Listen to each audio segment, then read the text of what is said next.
I decided to upgrade the saw in my shop. I have a DeWalt job site saw. It's about 15 years old. This is the Grizzly 2 horsepower G0899.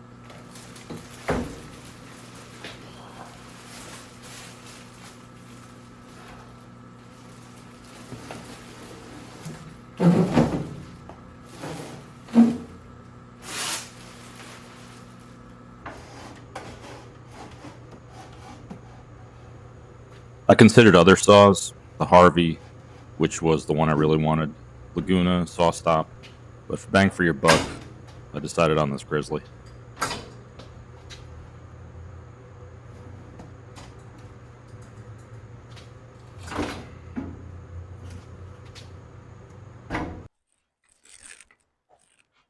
So the saw comes in two boxes. The first one is what you see here. It's got the fence, the rails that get attached to the saw, and that comes in an ungodly amount of styrofoam.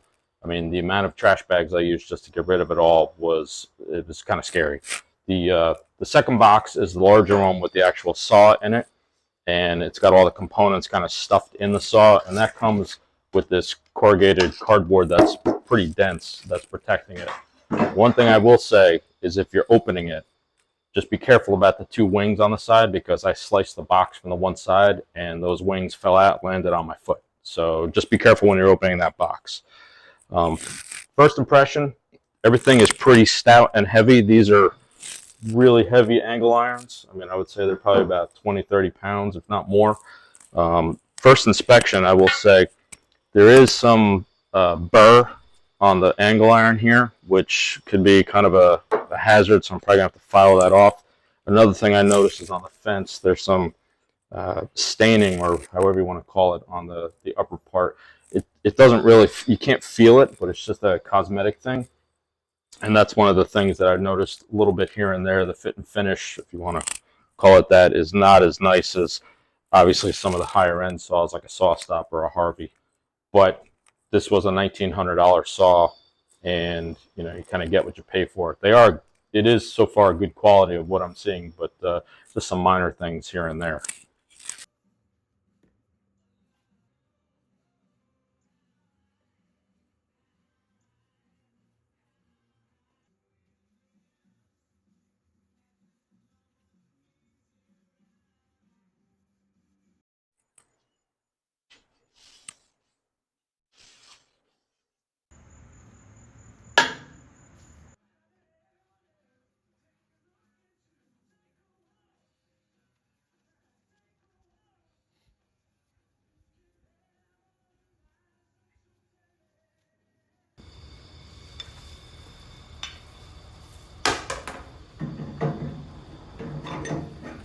These adjustment wheels are highly polished cast iron. They're pretty heavy and they spin really nice. Gives you a really good feel when you're adjusting the blade up and down or side to side.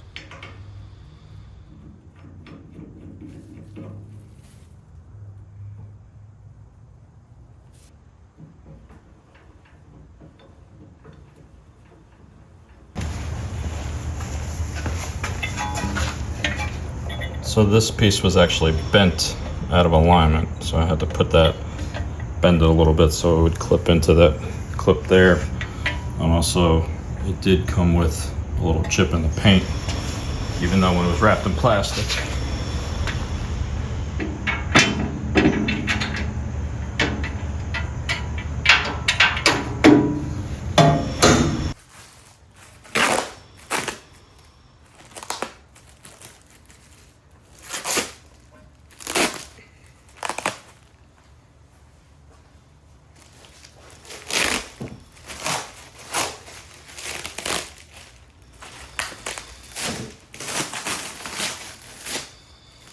This goop to prevent the rust it works really well, but man, it is sticky stuff. If you get it on your hands, it's going to take a bit to get it off. So even here in the instructions, it's telling me that there might be burrs or foreign material on it. So I guess that's a regular problem when they have it manufactured, that sometimes they have those sharp edges on things.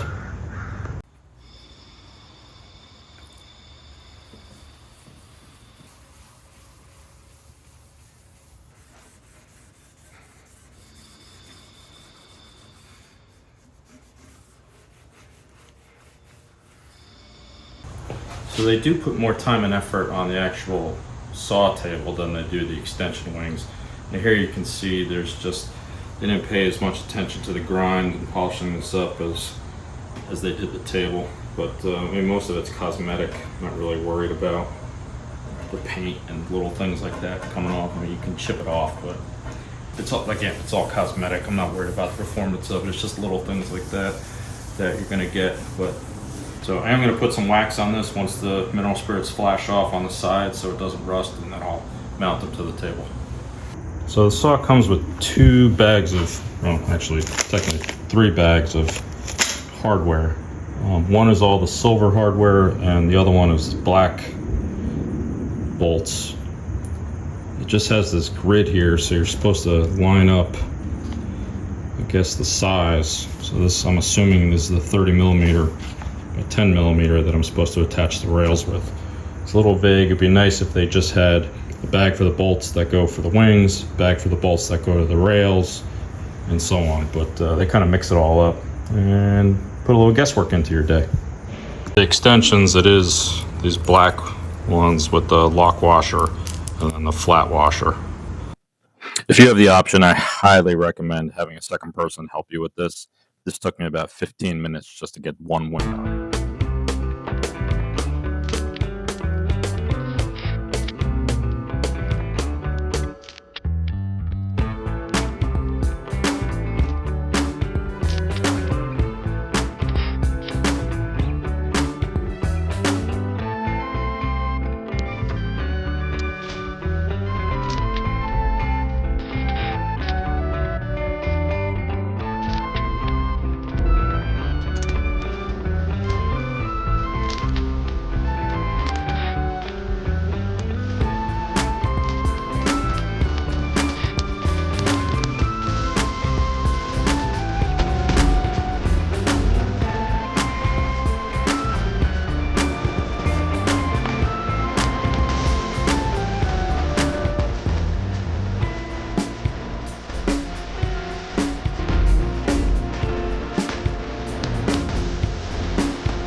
Finding it odd, and I'm looking through the instructions a lot, that this small rear rail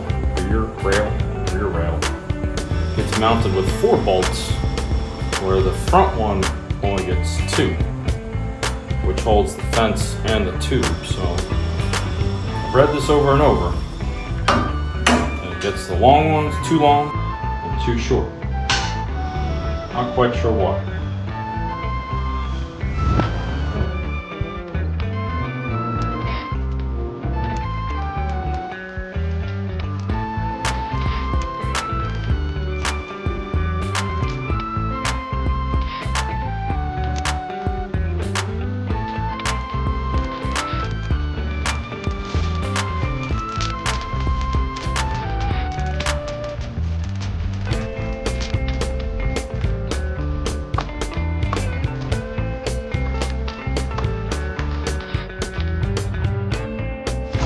These, once they're on, it's like a 2-part locking nut. I guess, yeah. Fine tune it so it rides on the rail.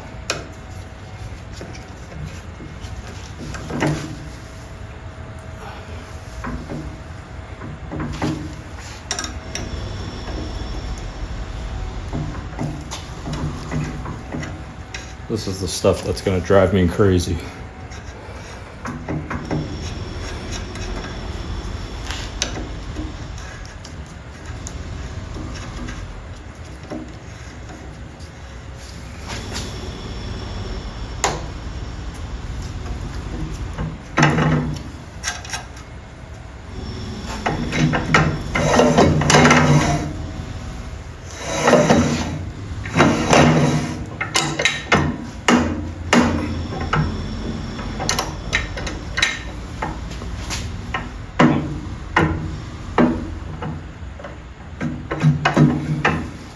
Okay.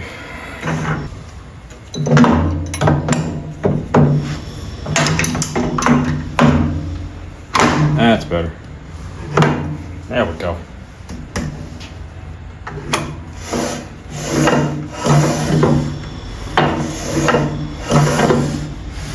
There we go.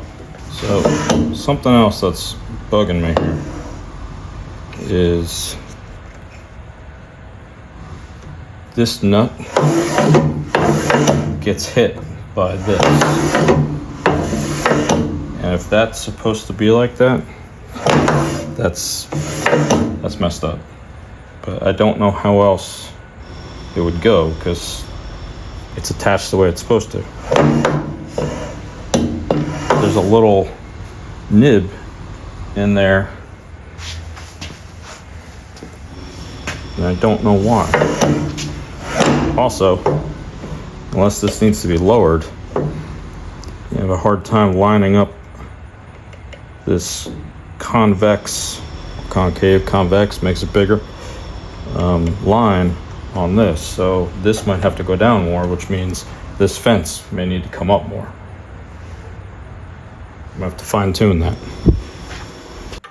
So after reading the instructions again, it did say that this front rail needs to be parallel to the tabletop. So I had to readjust these screws. And I did find out that there were 2 more screws that get threaded into this L channel to the front of the table here.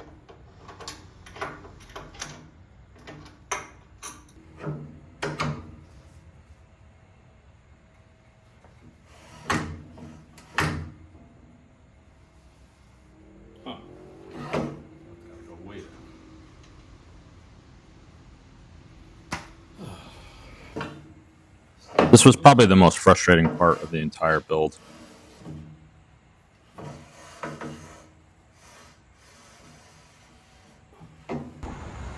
Up until I got to here. So the plate definitely needs to be adjusted. I mean, that's way out, but it almost feels magnetic. I don't know if that is.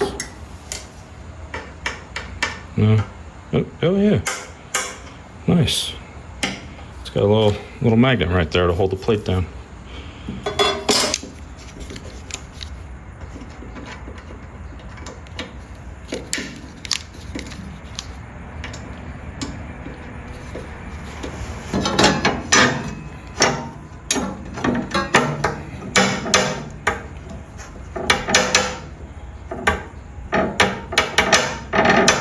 It is too tight.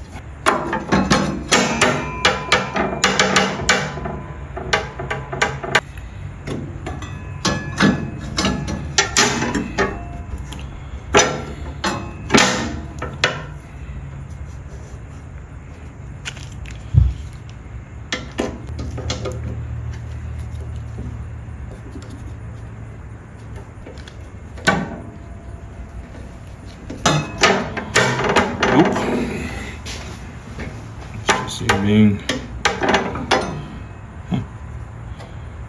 Got those.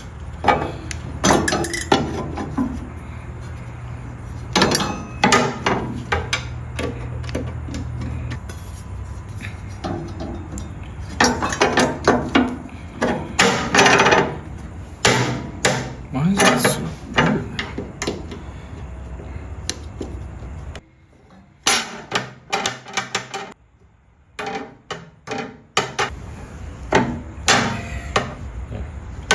Not a fan of that. So a little snag. Not sure why I got this. I ordered the 110. So I found out that is an actual 115, 110 volt plug. For a 20 amp breaker, though, you do need the sideways plug. This way, you never run the risk of plugging it into a 15 amp. So I went to Big Orange store and got that little adapter and made my own extension cord.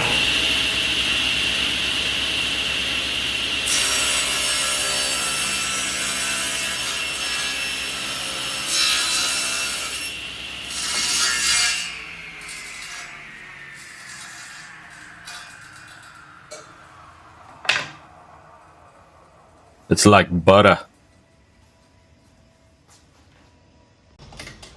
Another nice feature about this fence is it's got the low riding fence. You just undo these 3 toggles that are on the side of the fence, and then you can slide the rail, so you've got the shallow fence now. All right, let's talk brass bananas. Got the saw together, had a chance to use it for a little bit. Some good things, some bad things. Bad things, we're going to start with those. The instruction booklet. It's thorough. It was a little confusing to me. I don't think it really showcased how to put it together as well as I'd like to. Again, when I was saying before, I'd like to see different packages for the different bolts for the different components. I think that would have made it go a lot faster and a little, and it would have had some clarity. But overall, not bad. Packaging. That rail system came with more styrofoam than I've ever seen in my life, and it just went in the trash.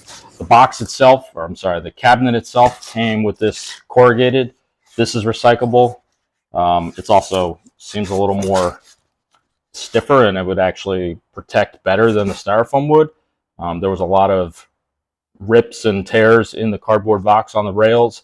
The other box that had the cabinet and the other tools had this. I think this probably protected it more than the styrofoam, but this I can recycle. The other stuff, it just wound up in a trash bag, and that's it. It's in the landfill. Number 3, the throat plate incident.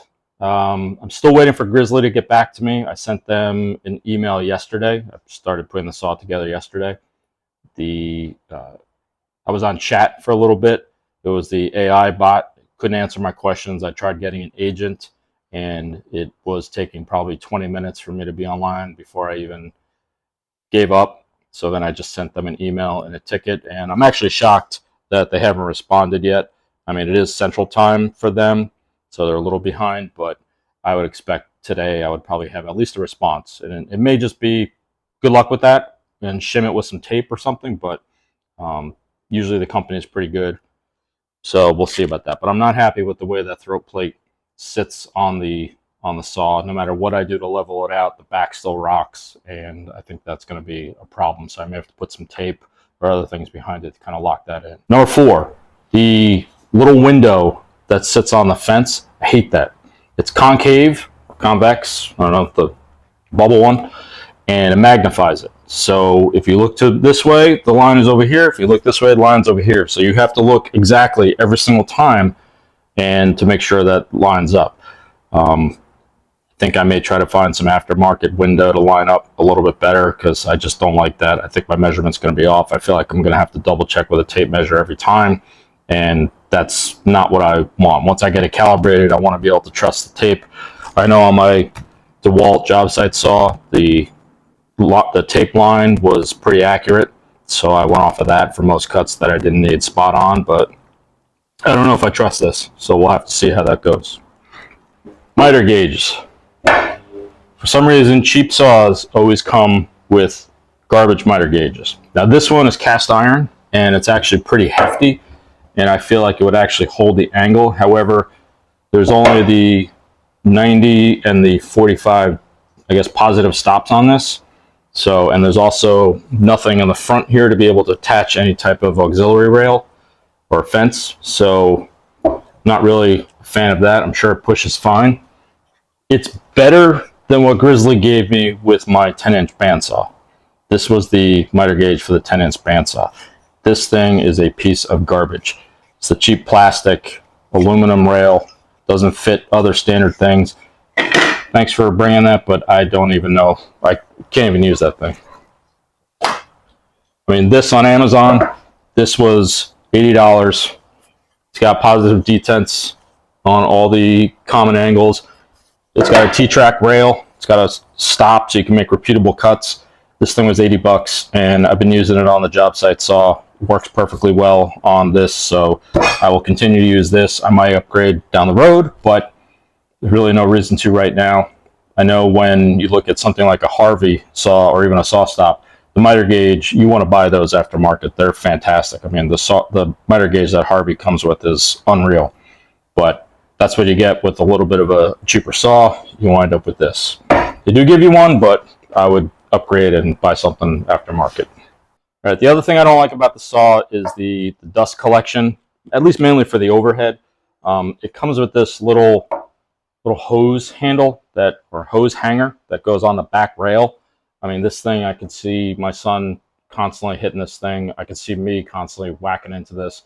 I don't plan on having the blade guard on a lot. You should. But just for what I do, I don't plan on having it on much. And if I don't have the blade guard on, I can't use the above the blade dust collection. Plus, I don't have anything that fits on the dust collection right now anyway, so I'm just sweeping up sawdust at the moment. But this thing, I don't know. I don't know anybody who does over the blade dust collection that well, but this, definitely not. All right, this one drives me crazy. Saw companies care the most about safety. Their manuals talk nothing about safety. And what do? They give you a push stick that looks like this. This is a piece of garbage. This is a trip to the emergency room waiting to happen. If you're relying on this to keep yourself safe on a saw, I don't know what to tell you. I mean, that's what comes with everything. This is the one that came with my DeWalt job site saw. Get yourself or make yourself a proper push stick. You need downward pressure on the workpiece. This hooks into it and it pushes down on it.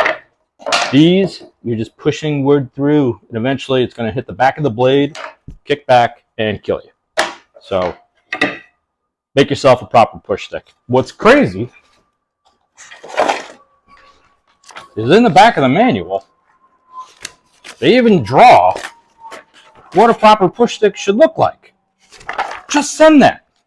Why do you send this? I don't get it.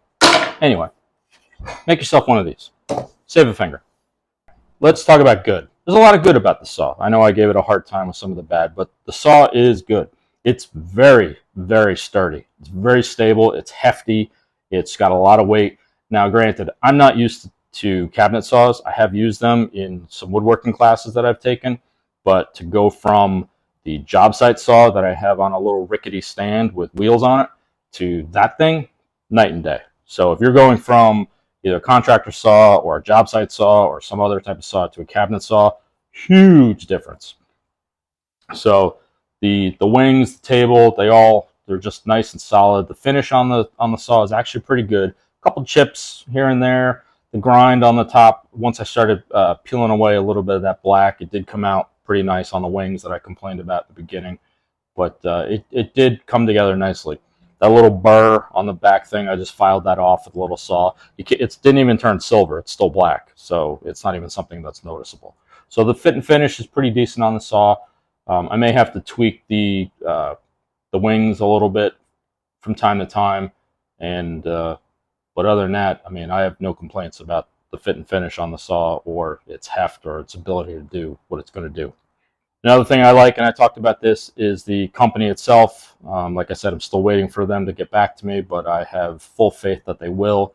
When I broke a bandsaw blade within, I don't know, 3 months from buying the saw, it broke at the weld on the blade. I called them up, and she just said, "Yep, we'll send a new one out to you," and they replaced it, no questions asked. They just sent a new one. I didn't have to send the old one back.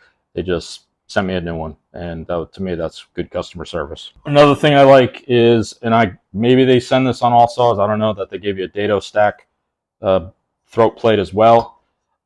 My guess would be that most saws do come with another one. I wasn't expecting it. It's nice that they have it. I would have expected to have to buy it aftermarket with a dado stack too, but it's nice that this comes with it.